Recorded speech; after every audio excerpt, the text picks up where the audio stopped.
This is the brand new, just released M2 MacBook Air. This is a brand new laptop with new insides and new outsides, and it's $200 more than the M1 MacBook Air that I have right over here. So what's really the differences between these two laptops? Hey, I'm Jerry, and yes, it is Apple Computer Release Day, and today we do get the brand new M2 MacBook Air. I'm super excited. I love setting up brand new laptops and testing them out and putting them through their paces and seeing how they compare to other devices in the same category or even sometimes other categories. But in this video, we're specifically looking at the M2 MacBook Air versus the M1 MacBook Air. And to be precise, these are the base models of both of these devices. In 2020, Apple released the M1 MacBook Air, which came with a 7-core GPU, an 8-core CPU, 8 gigabytes of memory, and 256 gigabytes of SSD. And over here in 2022, we have the M2 based MacBook Air, which comes with an 8-core GPU, an 8-core CPU, and 8 gigabytes of memory with 256 gigabytes of storage as well. Now, the M2 based MacBook Air comes with a 13.6-inch display. The M1 MacBook Air comes with a 13.3-inch display. They both have the same horizontal resolution of 2560, but the MacBook Air does get a little bit more resolution in the height due to the notch up top. Now, love it or hate it, the notch is here to stay, whether it's on iPhones or Macs, so it's just something we have to live with for now. But the display on both of these laptops looks really good. They're both really bright. The M1 MacBook Air gets up to 400 nits, and the M2 MacBook Air gets up to 500 nits.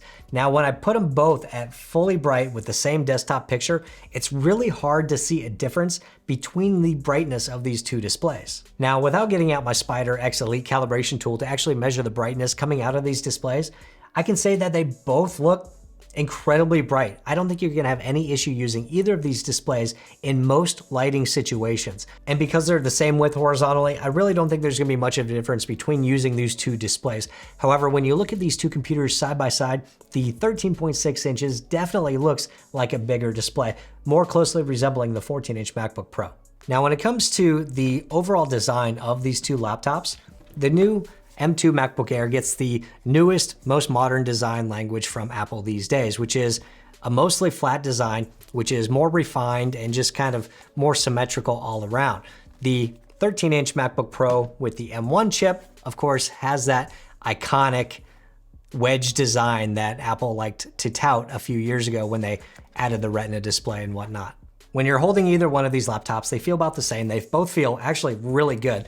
I think the M2 is 2.8 pounds and the M1 is 2.7 pounds or somewhere thereabouts. So they're very, very similar. The only difference being that the wedge shape of the M1 MacBook Air does create an imbalance, whereas the M2 MacBook Pro just feels much more balanced and much more, like I said earlier, symmetrical. The keyboard and trackpad on the M2 Air has also been slightly upgraded over the keyboard and trackpad on the M1 Air, in my opinion. On the top of the M2 keyboard, you actually have full height function row keys and a Touch ID button. And on the M1 MacBook Air, you get the half height rows and the smaller kind of squared off Touch ID button. But when it comes to typing on these keyboards, they feel exactly the same, which is fantastic. I love having that consistency when moving between Apple devices. Apple replaced all of their keyboards in the last couple of years, getting rid of the terrible butterfly keyboard. So they all have fantastic feeling scissor switches. They all have a good amount of key travel and they just feel good. And like I said, it's nice that it's consistent between devices because I change devices all the time. When it comes to the trackpad on the M2 Air is slightly larger, both horizontally and vertically on the M2 Air than on the M1 Air. The M2 Air trackpad actually now matches the size of the 14-inch MacBook Pro, so it's just slightly larger than 5 inches wide versus slightly less than 5 inches wide on the M1 Air. Now, this is not something that's probably going to be noticeable in regular daily use, but it is something that I noticed right away when I opened up these devices. But after using one or the other for just a few minutes, it just feels the same. Apple announced a brand new 4-speaker system for the M2 MacBook Air, so I spent some time listening to both of these devices, going back and forth and trying to hear the differences. And what I could hear is that the M2 MacBook Air has a much better overall speaker system. You'll notice that there are no speaker grills on the front of the M2 MacBook Air, which kind of concerned me because that means that they're bouncing the sound through the chassis, off the display, or from underneath the keyboard or whatever. But what I found is there's a much better overall clarity to the sound coming out of the MacBook Air M2 versus the M1. I'm a rock person, I play drums, I like to listen to rock music, and what I found is that the M1 MacBook Air might be slightly louder, but you lose a lot of the high end and the low end when listening to music. So a lot of the hi-hats or the bass drums or the bass notes on a bass guitar are kind of lost when using the M1 Air versus the M2 MacBook Air, which actually kind of fills in those frequencies, making it a much better audio device for listening to in a room or office or whatever. I really enjoyed the sound coming out of the M2 MacBook Air, even though I think it was slightly lower volume than the M1. Now, when it comes to ports, both of these computers get two USB-C Thunderbolt ports each.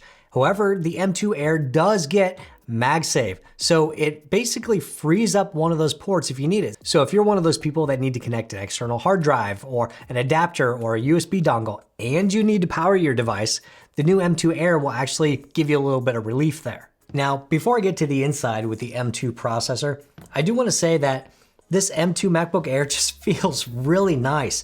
I love the design, the look, and the feel of the 14 and 16-inch MacBook Pro, and this M2 Air is basically the same, but it might actually be better just because it is thinner and lighter. It's more compact, it's easier to just kind of toss around and flip open and use, and it just feels really good. I can't get over it. And along with that brand new design, you do get that brand new Apple Silicon inside the second generation M series processors for Macs. The new M2 processor has an 8-core GPU and an 8-core CPU versus the 7-core GPU and 8-core GPU in the M1 Air. And in my initial testing, the M2 Air is faster in basic benchmark tests. Using Geekbench to test, I am about 10% faster in single core performance, getting 1911 versus 1732. And in multi-core tests, I'm showing almost 20% faster at 7963 versus 6419. Now, when it comes to Geekbench metal tests to test out the GPU performance between these two laptops, I'm showing nearly a 42%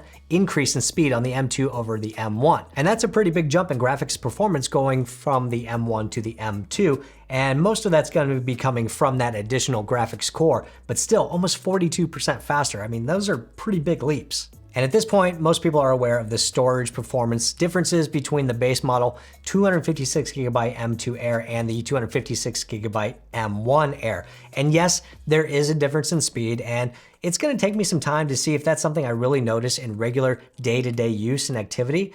But right now, I'm not concerned about it. But yes, I am aware about it. You don't need to tell me about it. We'll see how it goes long term. And one last thing to mention is that both of these laptops should get up to 18 hours of battery life, making them all-day laptops. You should have no problem getting through a full day with regular use. And I think that about covers all of the differences that I've seen between these two devices, except for, of course, the price. The price of the M1 MacBook Air is $999, and the price of the M2 MacBook Air is $1199. So there's a $200 difference.